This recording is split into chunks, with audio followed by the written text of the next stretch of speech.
Hi guys, welcome to our YouTube channel. இன்றைக்கி என்ன topic அப்படின்னா, என்னடா பாசிட்டிவ் லைஃப்னு பேர் வச்சுட்டு நெகட்டிவாகவே பேசிகிட்டு இருக்காளேன்னு பார்க்குறீங்களா? இன்றைக்கி கொஞ்சம் நம்ம பாசிட்டிவாக எப்படி லைஃப் கொண்டு போகிறதுங்கிறத பற்றி நம்ம பார்ப்போம். ஓகேவா? ஃபஸ்ட்டு நம்மளோட வீடு. எல்லாருக்குமே ஒரு ரெஸ்ட்டு, ஓய்வு, ஒரு மன அமைதின்னு வரும்போது நம்ம யோசிக்கிறது வீடு. ஆனால் இப்போது அந்த வீட்டுக்குள்ளே போகிறதே ஃப்ரஸ்ட்ரேஷனாக இருக்கிற கட்டத்தில் தான் நம்ம இருக்கோம். எல்லாருக்குமே வீட்டுக்கு போகணுன்னா அங்கே அந்த பிரச்சனை, இந்த பிரச்சனை, பொண்டாட்டி பிரச்சனை, மாமியார் பிரச்சனைன்னு இப்படி தான் போயிட்டுருக்கு.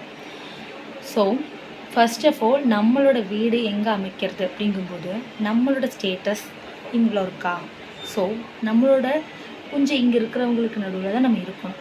நம்மளை விட அதிகமான ஸ்டேட்டஸ் மேலே இருந்துச்சு அப்படின்னா நமக்கு கம்பேர் பண்ண ஆரம்பிச்சிருவோம். அவங்கள்ட்ட அது இருக்குது, நம்மக்கிட்ட இது இல்லை, அதுலேயே நம்ம பாதி வாழ்க்கை நம்ம போயிடும்.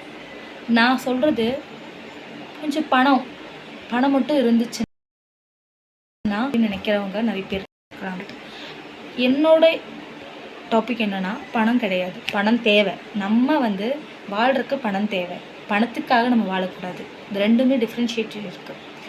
ஸோ இப்போ நான் என்ன சொல்கிறேன்னா, நம்மளை விட கொஞ்சம் ஸ்டேட்டஸ் கம்மியாக இருக்குது, நம்மளை விட நமக்கு அளவாக இருக்குது அப்படிங்கும்போது நமக்கு அந்த ஈகோ வராது, ஈகோ கிளாஷ் ஆகாது. அவங்கள்ட்ட அது இருக்குது, நம்மள்ட்ட இது இல்லையே, இன்ஃபீரியாரிட்டி வராது. ஸோ எல்லோரும் சமங்கிற எண்ணத்தில் நம்ம வாழுவோம். நம்ம மக்களும் அதே மாதிரி அதனால் நம்மளோட வசதிக்கு ஏற்ப நம்மளோட சரௌண்டிங் அமைச்சிக்கணும். நெக்ஸ்ட்டு வீக்கில் 7 days இருக்கா, 6 days நம்ம வேலைக்கு போகிறோம், 1 day இருக்குது. அந்த 1 day என்ன பண்ணுறோம், ஃபோனு, டிவி, அது இதுன்னு நம்ம பார்த்துட்ருக்கோம். அதெல்லாம் விட்டுட்டு ஒரு 1 dayல ஃபுல் டே நீங்கள் ஸ்பெண்ட் பண்ண வேணாம். இப்போ மோஸ்ட் ஆஃப் த பாய்ஸ் விளையாட்டு, கிரிக்கெட், அதுதான் மெயின். எங்கள் வீட்டில் இதே தான், கிரிக்கெட். காலையிலங்கன்னா ஒவ்வொருத்தர் நைட்டெல்லாம் விளையாண்டுட்டு வராங்க.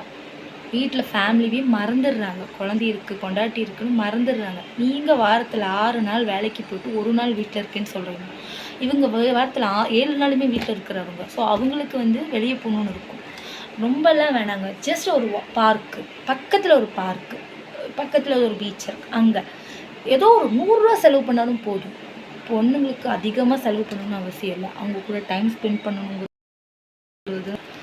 ஸோ ஒரு 1 day அவங்களுக்காக ஒரு ½ a day டைம் ஸ்பெண்ட் பண்ணணும். நெக்ஸ்ட் டெய்லி 1 hour ஃபோனு, டிவின்னு எல்லாத்தையும் கொஞ்சம் தள்ளி வச்சுட்டு, ஏன்னா இப்போ மோஸ்ட் ஆஃப் த பசங்க என்ன பண்ணுறாங்க, அதிகமாக பாத்ரூம்குள்ளே தான் டைம் ஸ்பெண்ட் பண்ணுறாங்க. அப்போ பார்த்த ரிசர்ச்சில். ஸோ இந்த ஃபோனு, டிவி அது எல்லாத்தையும் கொஞ்சம் தள்ளி வச்சுட்டு, பொண்டாட்டிக்கு என்ன பிரச்சனை, காலையிலேருந்து என்ன நடந்துச்சுன்னா அவள்கிட்ட கேளுங்க.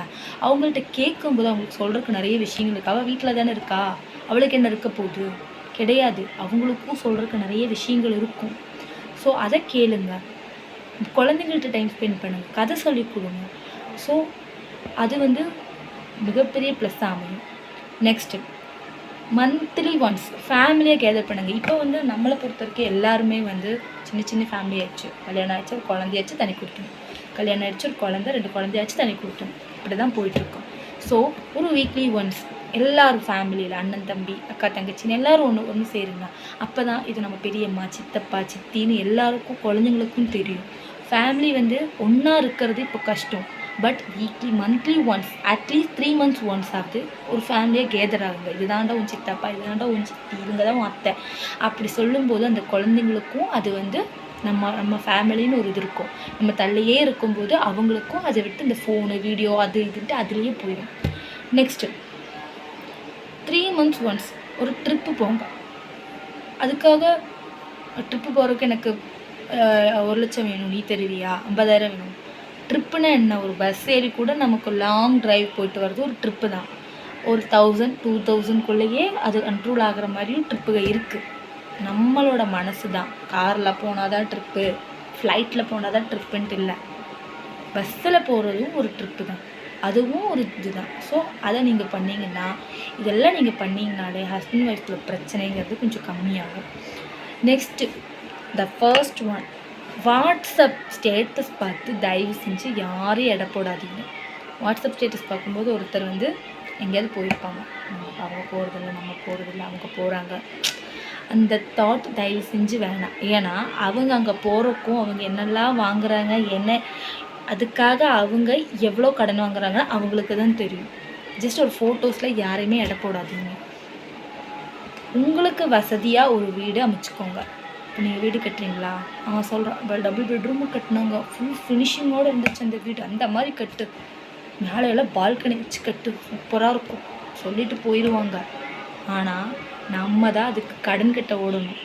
உங்ககிட்ட கடன் இல்லாமல் நம்மளால் வாழ முடியாது. அது நான் ஓப்பனாக சொல்கிறேன். கடனே வாங்காதீங்க அப்படி சொல்லலை. ஏன்னா இப்போ இந்த டெவலப்மெண்ட் வந்து கடன் வாங்கினா தான் முடியும். நீங்கள் ஒரு 10 லட்ச ரூபா சேர்த்து வச்சுட்டு அதுக்கப்புறம் நான் வீடு கட்டுறேன்னா இந்த 10 லட்ச ரூபா சேர்த்துற கேப்பில் எல்லாத்தோட பொருள் வேலையும் சேர்ந்து 15 லட்ச ரூபா ஆயிரும். நீங்கள் கடன் வாங்குங்க. உங்களால் 10 லட்ச ரூபாக்குள்ளே தான் வீடு கட்ட முடியும்னா 10 லட்ச ரூபா என்னால் ஈஸியாக புரட்ட முடியும்னா ஒரு 12 லட்ச ரூபா வாங்கிக்கோங்க.